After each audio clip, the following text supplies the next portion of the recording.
Cockroach Janata పార్టీకి అయితే ఒక విచిత్రమైన పరిస్థితి. ఇదివరకు ఆమ్ ఆద్మీ పార్టీ టైప్‌లో ఎగబడి జనం వస్తారనుకుంటే వచ్చేవాడు, పలకరించేవాడు కరువైపోయాడు.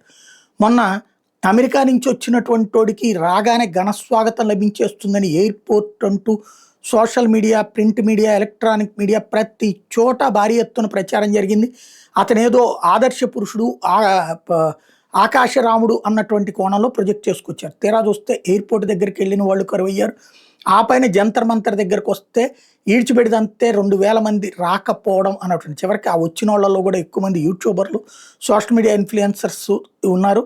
చివరికి ఒక 600-700 మంది మాత్రమే, అది కూడా కమ్యూనిస్టు సంఘాల నుంచి మాత్రమే వచ్చారు అన్నటువంటిది తేలింది. దాంతో అతని హవా ఏంటి, అతని కెపాసిటీ, అతని ప్రజలు ఏ మేరకు ఆదరిస్తున్నారో అర్థమైంది. సోషల్ మీడియాలో పుట్టుకొచ్చిన ఉద్యమం సోషల్ మీడియాలోనే పడుకున్నటువంటిది అయింది. ఆ తర్వాత తాజాగా సావిత్రిబాయి పూలే యూనివర్సిటీ దగ్గర చేస్తే అక్కడ ఎవరు పట్టించుకోలేదు. నిన్న లక్నోలో అక్కడున్నటువంటి విద్యార్థులు ఉద్యమిస్తుంటే మనోడు అక్కడికి దిగి వెళ్ళాడు.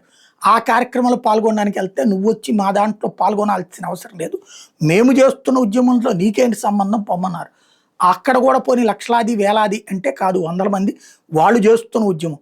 కనీసం నేను ఉపన్యాసం ఇస్తాను, నేను ఎక్కడి నుంచినో ఢిల్లీ నుంచి వచ్చాను, 10 నిమిషాలు మాట్లాడి వెళ్తానంటే కూడా వాళ్ళు ఛాన్స్ ఇవ్వలేదు. ఇవ్వకపోయేటప్పటికి కారు వేసుకుని మళ్ళీ ఢిల్లీ వెళ్ళిపోయాడు. ఇది కాక్రోచ్ జనతా పార్టీ అధ్యక్షుడి పరిస్థితి. రేపు హైదరాబాద్లో మీటింగ్ జరుగుతుందట.